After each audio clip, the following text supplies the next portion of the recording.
Et on passe maintenant, Dr Rice va nous parler d'un nouveau paradigme. En toute sincérité, moi je le connais pas.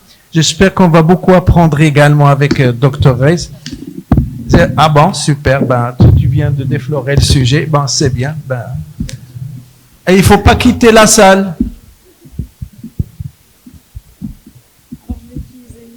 La prostate.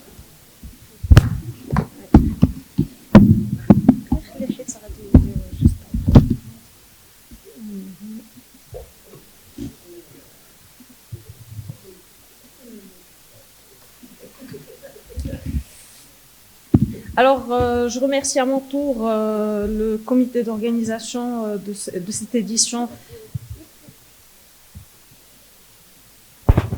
de l'AUS, de cette édition du congrès de l'AUS pour... je suis en train d'activer le... voilà, s'il est actif, c'est bien. Le Wi-Fi, parce qu'on va utiliser un cas clinique qui va utiliser une application Slido. Voilà, c'est...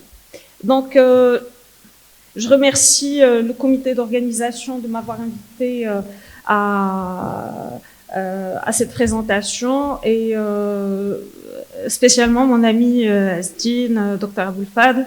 Et je remercie également le laboratoire AstraZeneca pour le sponsoring de cette session. J'ai un peu également changé le titre de la présentation parce qu'il n'y a pas vraiment beaucoup de place actuellement du CRPC en stade d'hormonosensibilité. On a sa place actuellement dans le stade de résistance à la castration et c'est ce qu'on va traiter dans cette situation. En tout cas, dans le stade d'hormonosensibilité, les choses sont un peu plus claires, comme vous le savez. Les questions sont un peu résolues. On a la castration plus hormonothérapie de nouvelle génération presque pour tous les patients. Et puis, on intensifie pour les patients à plus haut risque avec une chimiothérapie.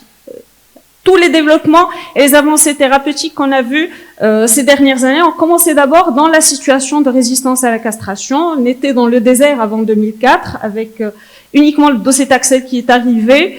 Après, les choses se sont accélérées. On avait d'autres chimiothérapies, des hormonothérapies de nouvelle génération qui sont validées en situation de résistance à la castration, vous le savez, la biratérone et l'enzalutamide.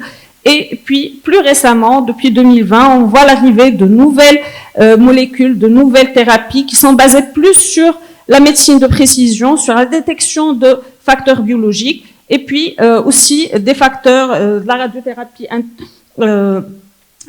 interne vectorisée qui est en train de prendre beaucoup de place dans l'arsenal thérapeutique. Donc, on a beaucoup de molécules, on a la chance d'avoir autant de molécules dans la stratégie thérapeutique, mais ça pose la grande problématique de la complexité de la prise en charge dans cette situation parce qu'on doit positionner toutes ces molécules, on doit trouver leur place. Vous voyez comme c'est complexe, on va commencer par une hormone de nouvelle génération, deuxième génération, comment on doit intégrer les inhibiteurs de PARP. Il y a aussi les patients, les caractéristiques des patients, il y a ceux qui sont oligométastatiques, il y en a ceux qui sont oligoprogressives, les thérapies dirigées sur les métastases. Donc, tout ça, comment l'intégrer dans la prise en charge thérapeutique actuelle. Donc, il n'y a pas très longtemps, on doit regarder un petit peu dans les rétroviseurs, on avait les choses assez simples, on va dire. On avait la poursuite de la suppression ovarienne pour tout le monde. C'est quelque chose qui doit être évident. Il faut jamais arrêter la castration chimique si elle n'a pas été faite. Et puis, associer les biphosphonates ou le dénosumab pour prévenir les métastases osseuses, c'est leur place maintenant, pas dans la situation d'hormonosensibilité. Et puis, en première ligne, on avait les hormonothérapies de nouvelle génération parce que la plupart des patients étaient sujets uniquement de castration médicale ou chirurgicale. Et puis, il y avait pour les patients de plus haut risque, de plus haut volume, patients symptomatiques, la chimiothérapie. Donc, après, on passe, c'était la première ligne et on aura de deuxième ligne. Donc, les questions qu'on se posait, est-ce qu'on commence par la biratérone ou par l'enzalutamide?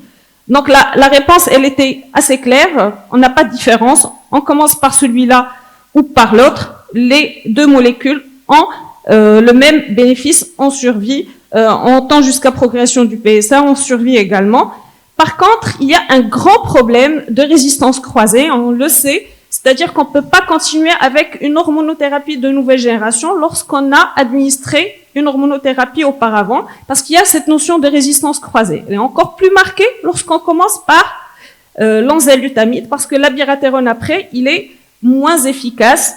C'est ce qui a été prouvé dans cette phase 2, randomisé avec tous je vais dire les critiques des phases 2, mais on a quand même un signal que la séquence abiraterone, puis on continue par la suite, même après d'autres lignes, avec l'enzalutamide, est meilleure que si on commence par la séquence enzalutamide puis abiraterone, aussi sur la survie globale. Mais comme vous le savez, on ne fait pas que les courbes, on traite des patients, c'est-à-dire il y a des critères autres qu'il faut tenir en compte, l'âge, les comorbidités, on va le voir, mais surtout que ces patients, leur qualité de vie dans cette situation, il y a une étude randomisée qui a étudié la fatigue comme facteur principal, comme objectif principal de cette étude. On a retrouvé qu'il y avait certes moins de fatigue qu'avec l'enzalutamide, c'est un bon critère pour le choix, mais il y a l'augmentation aussi de l'hémoglobine glycée, le développement de diabète. Les gens ne vont pas être très contents à l'âge de 77 ans ou 80 ans de développer un diabète. Donc, il faut tenir compte de tous ces critères. En deuxième ligne, on aura, si on a utilisé l'hormone de nouvelle génération, on aura la chimiothérapie en deuxième ligne. Est-ce que la chimiothérapie est pertinente après l'hormonothérapie de nouvelle génération? Oui, mieux qu'une autre hormonothérapie de nouvelle génération, puisqu'il n'y a pas vraiment cette notion dont je viens de parler, qui est la résistance à la castration, qui est la résistance croisée. Il y a plus de réponses en taux de PSA, et il y a un meilleur temps, il y a un temps jusqu'à progression qui est quand même de 7 mois, donc ce qui n'est pas retrouvé lorsqu'on continue, lorsqu'on rechallenge une hormono de nouvelle génération.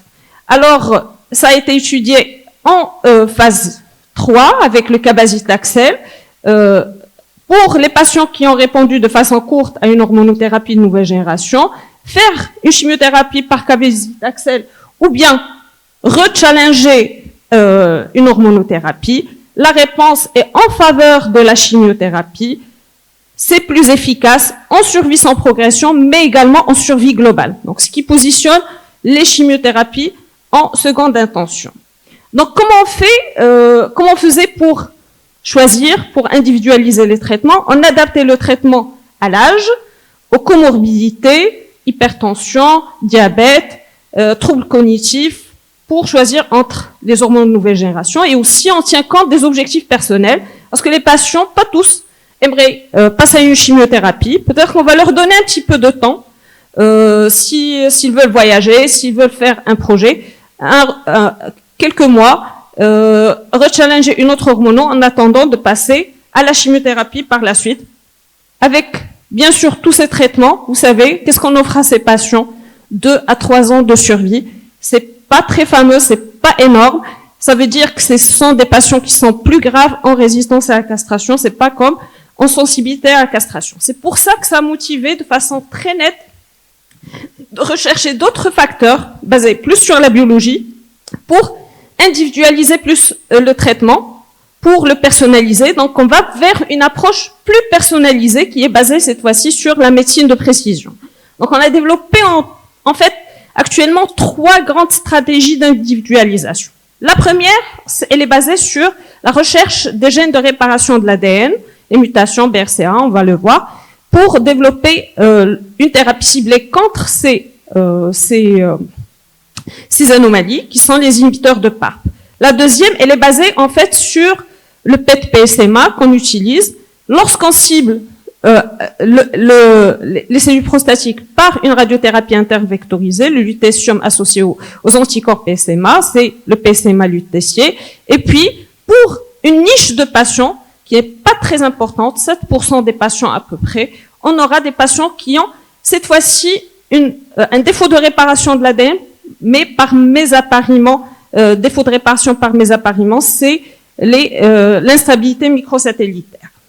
Donc, comment on sait ça? Comme vous le savez, en situation d'hormonosensibilité, le chef d'orchestre, c'est le récepteur androgénique. C'est lui qui maîtrise la signalisation de la cellule en prolifération. Et toutes les cellules sont hormonodépendantes. Et lors de la résistance, les cellules vont en fait développer des mécanismes biologiques d'adaptation. C'est-à-dire ils vont changer. Tout ça pour remettre en marche ce récepteur androgénique qu'on a bloqué avec la castration, avec l'hormonothérapie de nouvelle génération. Donc ces mécanismes biologiques, qu'est-ce qu'ils vont faire? En fait, ils vont réactiver, d'abord, il y aura une sécrétion, une synthèse intracrine des hormones à partir du précurseur qui est le cholestérol. On aura une augmentation de l'expression du récepteur androgénique par amplification génique. C'est toujours, dans 71% des patients, on aura toujours la voie de l'androgénodépendance du récepteur de l'androgène. Par contre, il y aura également un changement transcriptomique dans le développement, c'est-à-dire dans les voies de signalisation qui sont gérées et impactées par le récepteur, qui sont liées, impliquées avec le récepteur d'androgène. Donc, il y aura plus de gènes de voies de signalisation qui seront activés, qui vont coder pour la prolifération et pour la dérégulation du cycle cellulaire, et sur lesquels la chimiothérapie, elle marche le plus actuellement. Chez 25% des patients, il y aura un défaut de réparation de l'ADN qui est présent déjà ou qui va se voir, notamment avec les mutations des gènes BRCA. Donc, c'est quoi ces altérations des gènes? Ils sont présents et fréquents dans le cancer de la prostate. Ils concernent à peu près le quart de nos patients qui vont présenter ces altérations de réparation de l'ADN, dont la fréquence, elle augmente avec la progression de la maladie. Et 12% de ces patients, ils auront une mutation germinale, constitutionnelle, sachant que pour la plupart, il peut y avoir des patients qui n'auront pas d'histoire familiale. Il n'y aura pas d'antécédent familial, mais quand même, ils ont ces mutations germinales. Donc, il faut faire attention à ces patients également. Donc, pourquoi on va rechercher ces mutations? Parce qu'ils constituent une cible thérapeutique. Ce sont les inhibiteurs de PARP. Alors, comment ça marche? On a un défaut de réparation par recombinaison homologue, c'est-à-dire le mode de réparation qui répare les cassures double brin de l'ADN. Les inhibiteurs le PARP comme enzyme, il répare le simple brin.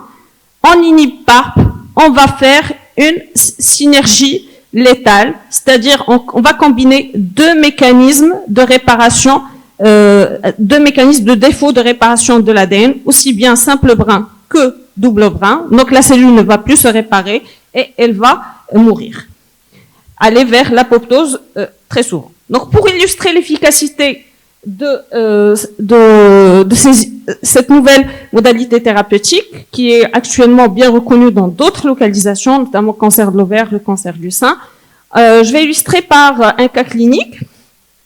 Et on va essayer de répondre tous ensemble à ces questions. Notre patient, il est jeune, âgé de 51 ans, qui a un HTA équilibré sous Coversil, qui a un OMS A1 avec des douleurs du rachis, palier 2, tramadol et paracétamol.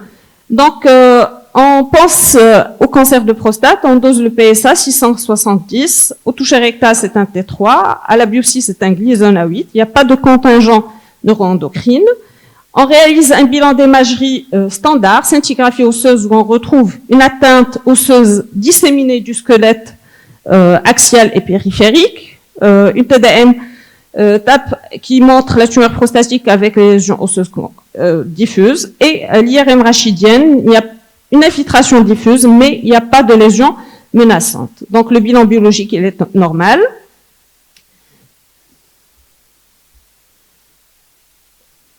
Pardon, voilà.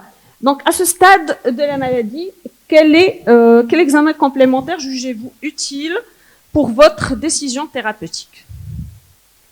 Alors, il faut scanner pour répondre, si vous voulez bien. Comme ça, on saura le téléphone. Voilà. Il faut juste scanner le QR code et ça sort rapidement. On va prendre 30 secondes.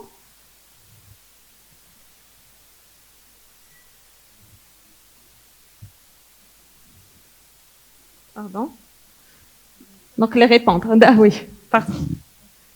Donc les réponses sont parties. Pourquoi il est comme ça?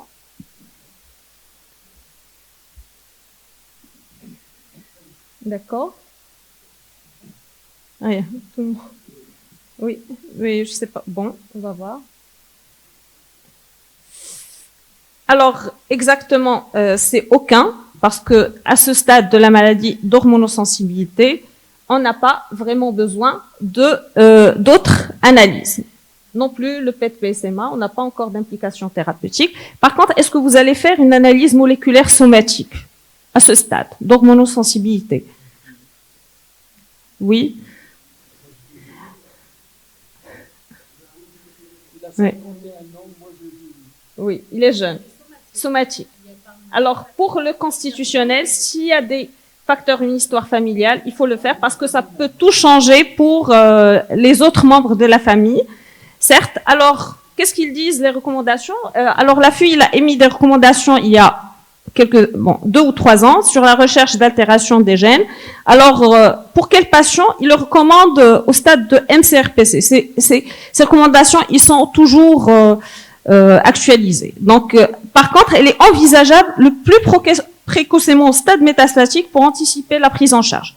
Actuellement, toutes les écoles, ils la font dès que le patient déclare ses métastases. Il faut le savoir. Vraiment, c'est parce que c'est des patients qui évoluent très rapidement, qui sont très agressives et très probablement on aura recours à ces molécules très précocement.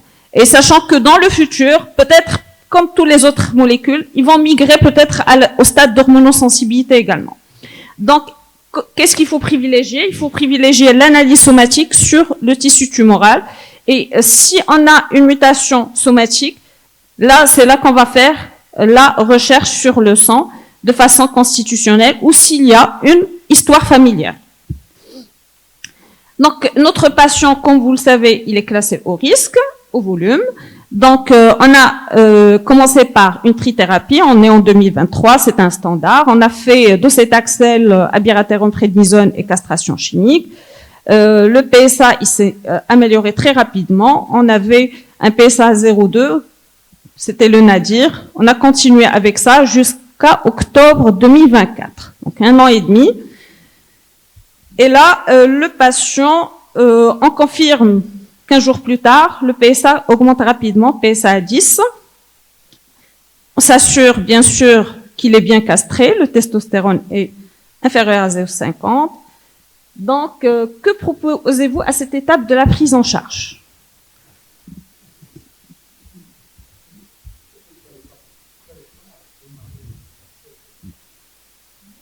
C'est un haut risque, c'est l'intensification, patient jeune, il y a tout, l'intensification, la survie globale, elle est positive. Oh, on va voir, tout de suite, c'est ça, le but de cette présentation. Oui, on va le voir, il y a des choses, parce que c'est ça, oui. C'est très difficile, mais tous les patients, ils vont avoir une hormono au moins de 2e génération. C'est ça le vrai problème. C'est pas le docétaxel, en fait.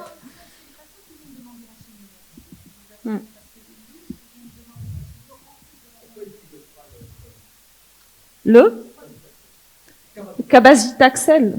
En fait, oui, il a déjà reçu. Oui, c'est une option, oui, effectivement. Bon, on va proposer par la suite. Donc, à voter, très bien. Donc, TDM-TAP et Scintille-Os et analyse moléculaire somatique à cette phase. Bien sûr, on vient de le voir. Alors, pourquoi un bilan morphologique? Bien sûr, parce que ça fait partie de la définition de la résistance, c'est basique à la castration. Est-ce qu'on reprend le docétaxel? Parce que ça, c'est une question que peut se poser aussi le patient. Il vient, c'était efficace, j'étais sur abiraterone, pourquoi on reprend pas une chimiothérapie? Ça peut encore être efficace. Donc, il n'y a aucun rationnel scientifique actuellement. Il n'y a ni étude ni rien qui favorise cette stratégie. Donc, on ne le fait pas pour le moment.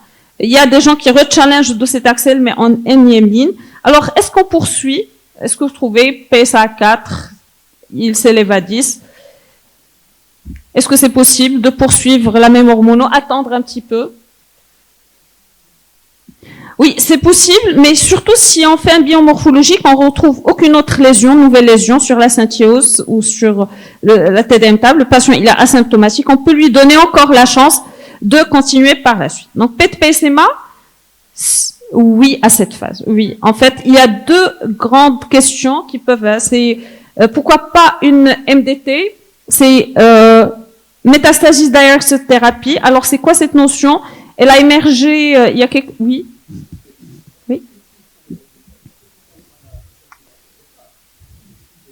Oui.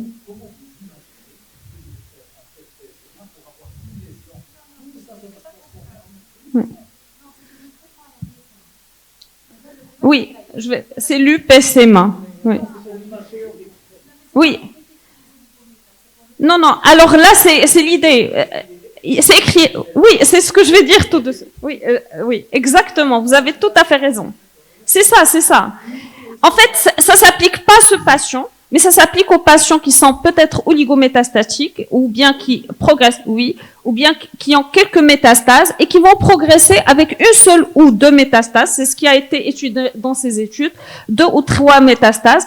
Et ce sont des études d'abord rétrospectives. Il y a une étude de phase 2 qui a été menée, donc ils sont tous récentes, publiés en 2020, 2021, 2022. Alors qu'est-ce que ça peut offrir cette métastasis derrière cette thérapie? C'est-à-dire on peut offrir aux patients un retard, un petit temps, un laps de 2 ou 3 mois ou même de 6 mois avant d'intervenir, avant de passer à une chimiothérapie. Alors, sachez bien que les patients, quand on leur dit vous êtes sous hormonaux, sous des comprimés oraux, on va vous mettre sous chimiothérapie, surtout s'ils ont le souvenir d'une chimiothérapie qui s'est pas bien passée. Donc, ils aimeraient bien avoir un petit encore temps. Si on retrouve une seule métastase ou deux, on peut l'irradier. Bien sûr, ça se discute en réunion de concertation pluridisciplinaire. Il n'y a aucune phase 3 qui a confirmé cette stratégie, mais ça permet un petit peu de retarder le temps jusqu'à nouvelle thérapie. On va voir que ça devient un objectif principal,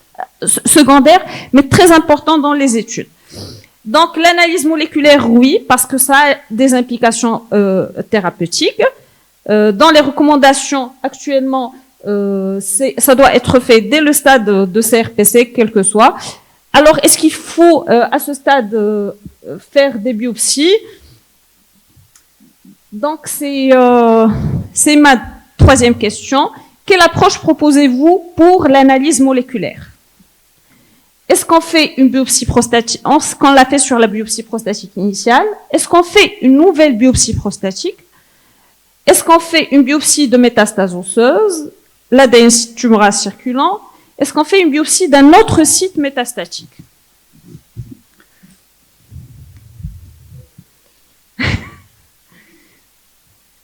Est-ce que vous répondez? C'est-à-dire, ça sort directement en fait.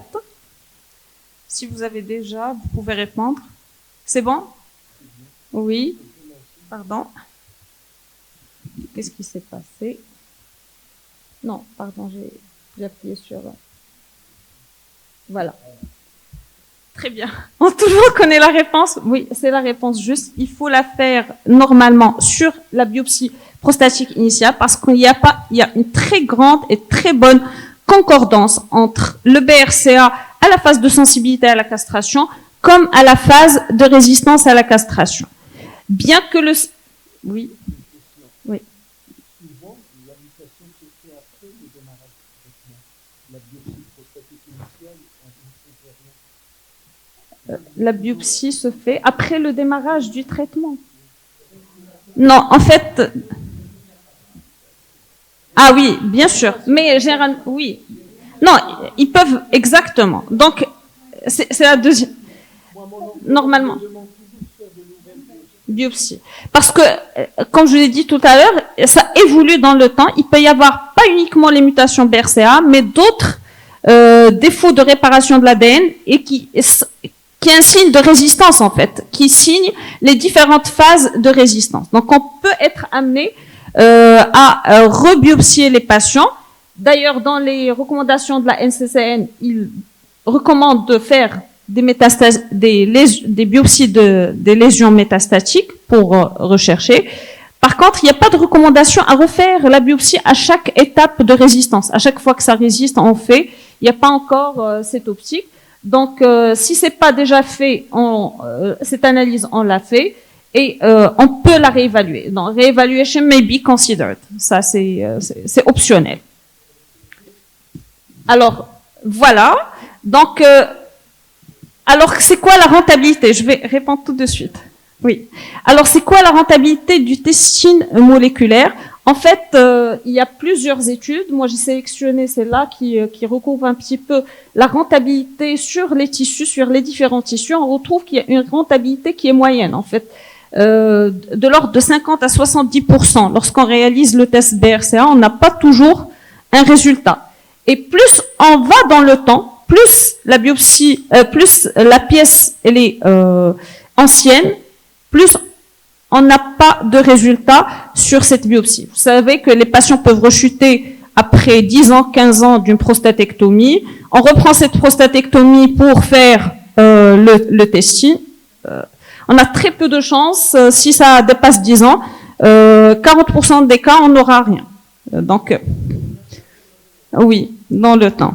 Exactement. Donc, pas toujours rentable, et ça a été vu dans Profound, qu'on va parler tout de suite, qui a évalué l'olaparib, donc c'est 30% d'échecs. Alors l'ADN tumoral circulant semble fiable, mais il n'est pas remboursable, il fait pas partie de la pratique courante. On a une bonne concordance entre les tissus tumoraux et le ctDNA, c'est-à-dire ça c'est une recherche pour les plus jeunes, c'est une recherche de l'ADN tumoral circulant dans le sang.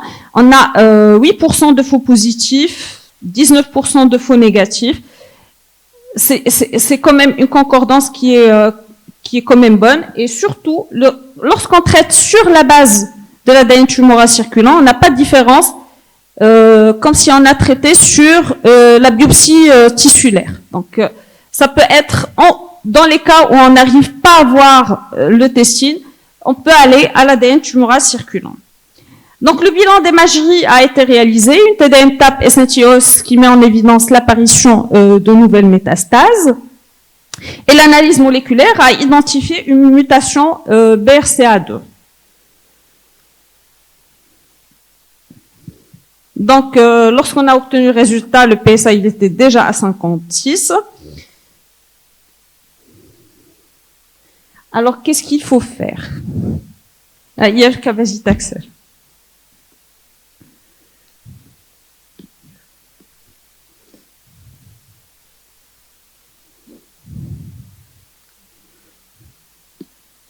Oui. Non, pas tout le monde a répondu.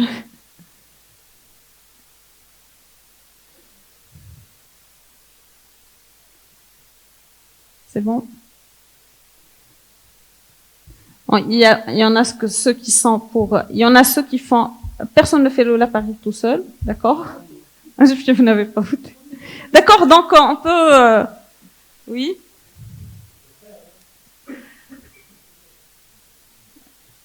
En fait,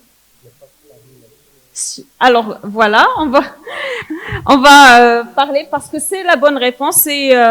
Il faut faire un inhibiteur de PARP tout seul, pas en association avec une HTNG. La chimiothérapie chez ce patient va la retarder pour la suite du traitement. Donc, alors, ça s'est basé sur quoi? Sur cette étude Profound qui a été publiée il y a maintenant 4 ou 5 ans. C'est une étude qui a inclus des patients mis en 2 cohortes, chez qui on a recherché les mutations BRCA1, 2 et ATM, et une autre cohorte chez qui on a recherché les autres défauts de réparation de l'ADN, chez des patients qui ont progressé sous une hormonothérapie de nouvelle génération et pas tous, ils ont reçu une chimiothérapie. C'était pas obligatoire qu'ils aient reçu une chimiothérapie. Donc, ils pouvaient recevoir aussi bien chimiothérapie et hormonothérapie comme notre patient. Donc, on les a randomisés entre recevoir l'olaparib, qui est un inhibiteur de PARP, et le choix du physicien, qui peut être une hormonothérapie de nouvelle génération, abiraterone, ou enzalutamide. L'objectif principal de cette étude, c'était la RPFS, la PFS radiologique dans la cohorte A. Donc l'étude, il était positif, donc l'objectif principal a été atteint avec un résultat très significatif. Vous voyez les courbes, ils s'écartent très rapidement, avec une médiane de RPFS de 7 mois versus 3 mois et un temps jusqu'à progression de la douleur qui était très significatif avec un hazard ratio de 0,44. Donc ça permet pas uniquement d'améliorer la survie, ça permet aussi d'améliorer les symptômes des patients. Donc l'actualisation a été faite avec un bénéfice en survie globale, avec une diminution du risque de décès de 31%, mais au prix d'une toxicité qui n'était pas très significative. Bon, il y avait des cytopénies, surtout des anémies, qu'actuellement on sait gérer avec les adaptations de doses, les réductions. Il y avait très rares cas de leucémie, surtout un peu de nausées, vomissements et diarrhée et de l'asthénie. Donc voilà, chez notre patient, il a déjà reçu le docétaxel et l'abiraterone. On va lui proposer, puisqu'il y a une mutation BRCA2, c'est la mutation la plus fréquente, c'est celle qu'on retrouve le plus, un inhibiteur de PARP qui est actuellement l'AMM au Maroc et le remboursement avec accord de l'ANAM, bien évidemment, chez les patients mutés BRCA2. Alors, est-ce qu'il y a une logique à associer une hormonothérapie de nouvelle génération avec les inhibiteurs de PARP? Donc, bien évidemment, il y a un rationnel clinique, préclinique, parce que le récepteur de l'androgène, il joue le rôle de facteur de transcription, donc, et le PARP1 est un co-régulateur de ce récepteur d'androgène. Donc, lorsqu'on va inhiber par olaparib ou par un autre inhibiteur de PARP la voie de PARP, on va réduire la transcription des gènes ciblés par le récepteur d'androgène. Dans l'autre sens également, il y a certains gènes de recombinaison homologue qui sont régulés par le récepteur d'androgène. Donc, si on inhibe le récepteur d'androgène, on peut induire un défaut de réparation de l'ADN que si on va bloquer par les inhibiteurs de PARP, on aura une réponse, une sensibilisation à ces inhibiteurs de PARP. Ça, c'est la théorie préclinique. On ne traite pas les souris, on traite les hommes. Donc, on a testé cette théorie en phase 3, qui est l'essai PROPEL, qui est un essai phase 3 randomisé, qui a inclus 800 patients randomisés entre 2 bras. Ces patients, ils avaient reçu le docétaxel qui était autorisé, mais sans hormonothérapie de nouvelle génération. Elle était autorisée si elle était arrêtée 12 mois, c'est-à-dire un arrêt qui est lent. Donc, ces patients, on a regardé par la suite les défauts de réparation de l'ADN, notamment la recombinaison homologue, les mutations BRCA et le statut HRR. Et l'objectif principal de cette étude était la survie sans progression radiologique, qui était positif avec une nette amélioration de la survie sans progression, qui était significatif. Par contre, il y avait aussi un bénéfice en survie globale de 7 mois, une différence brute de 7 mois, ce qui est très important. Par contre, ça a frôlé la positivité. Il n'y a pas que cette molécule, il y a une autre molécule qui est le talazoparib, qui a été étudiée en phase 3, le talapro. Alors, cette étude, elle a fait l'analyse pour la randomisation. On avait 2 cohortes. Une cohorte où il n'y avait pas de défaut de réparation de l'ADN. On a associé défaut et non défaut de réparation par recombinaison homologue. Et une cohorte où il y avait que les patients qui avaient un déficit de réparation de la recombinaison homologue. Donc, on a comparé deux bras, talazoparib plus enzalutamide versus enzalutamide, bien sûr, chez des patients qui n'avaient pas une hormonothérapie, qui n'étaient pas sous hormonothérapie de nouvelle génération. Donc, l'essai, il était également positif sur son objectif principal, les courbes qui s'écartent et continuent à s'écarter avec un hazard ratio de 0,63, quand même qui est important, moins de 43% de rechute dans le bras thalazo. Et il y avait un critère qui paraît très important, comme je vous ai dit tout à l'heure, qu'on commence à inclure dans les études, c'est le délai jusqu'au traitement ultérieur ou décès, c'est-à-dire on retarde en fait la chimiothérapie. C'est ce que craignaient les patients, on retarde de façon significative le recours à la chimiothérapie avec ces inhibiteurs de PARP. Alors chez qui ça marche? Et ça c'est la grande question, parce que comme vous avez vu, dans les propels, on a fait l'étude qu'on a inclus tous les patients. Il n'y avait pas d'analyse de la recombinaison homologue. Bon, ça marche chez tout le monde. Ça se voit. Ça marche plus chez les patients qui ont un défaut HRRM, qui ont un défaut de recombinaison homologue, beaucoup plus chez les PRCA mutés, mais aussi chez les patients qui n'ont pas de défaut de recombinaison homologue. Des résultats similaires ont été retrouvés aussi dans les cétalapro. Ça bénéficie aussi bien chez les patients déficients que chez les patients chez qui on ne connaît pas ou qui ne sont pas déficients. Alors, comment on peut expliquer ça? Alors, c'est les gens qui travaillent surtout sur les cancers de l'ovaire, on ne sort pas vraiment du sujet, c'est juste pour vous dire que ce qu'on a constaté dans le cancer de l'ovaire, et c'est toute la richesse de l'oncologie, lorsqu'on est oncologue transversal, on voit que ça marche même chez les patients qui n'ont pas de recombinaison homologue, parce que il faut pas uniquement rechercher dans l'origine, il faut aussi voir les autres, le phénotype, parce qu'il peut y avoir une méthylation du promoteur, il peut y avoir des raisonnements identifiés qui sensibilisent ces cellules et qui ont aussi un déficit de recombinaison homologue, on va dire plus phénotypique que génotypique qu'on recherche par les mutations.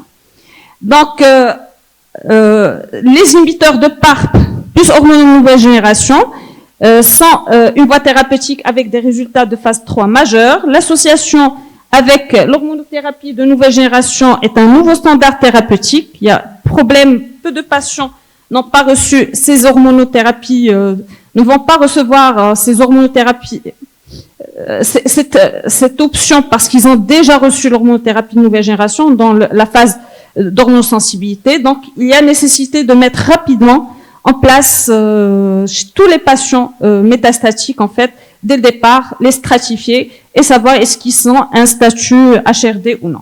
Je vous remercie. Bravo, professeur Raïs, pour cette belle présentation. Est-ce qu'il y a question dans la salle d'audience? C'est Amer, bien sûr, oui. Et Fadoul Khair. Oui. Alors, l'essentiel, c'est pour les inhibiteurs de PARP et également pour les lutéation. D'abord, il y a beaucoup d'études qui sont en train de voir est-ce qu'on va laisser les anti-PARP et le lutéation après échec ou la progression du cavus-d'accès. Ça, c'est toute la question. Alors, pour les anti-PARP, effectivement, il y a différentes molécules. Il y a des molécules qui agissent chez tous les malades, qu'ils soient mutés ou qu'ils soient peu mutés, mais il y a d'autres molécules qui marchent essentiellement chez les gens qui sont mutés. Allez-y. Et juste, comme elle l'a dit, l'association, on ne voit plus l'étude Propel et l'étude Thalazo, on ne va plus avoir ce genre de malades parce que maintenant, en 2025, tous les malades sont traités par une hormonothérapie dernière génération en première ligne. Donc, s'il y a mutation, on va traiter par l'appareil seul. Donc, on n'aura plus ce profil de patient, bien sûr. Mais par contre, ce qui va se poser comme problème, si tu as le MSI et que tu as la TEP à la PSMA qui fixe et tu as la mutation, qu'est-ce que tu fais? Comment tu choisis? Parce que c'est une très belle question. Lorsqu'on a la mutation BRCA, elle prime. Parce que c'est des patients qui vont progresser. C'est la signalisation de ces cellules. Elle dépend de ces mutations BRCA.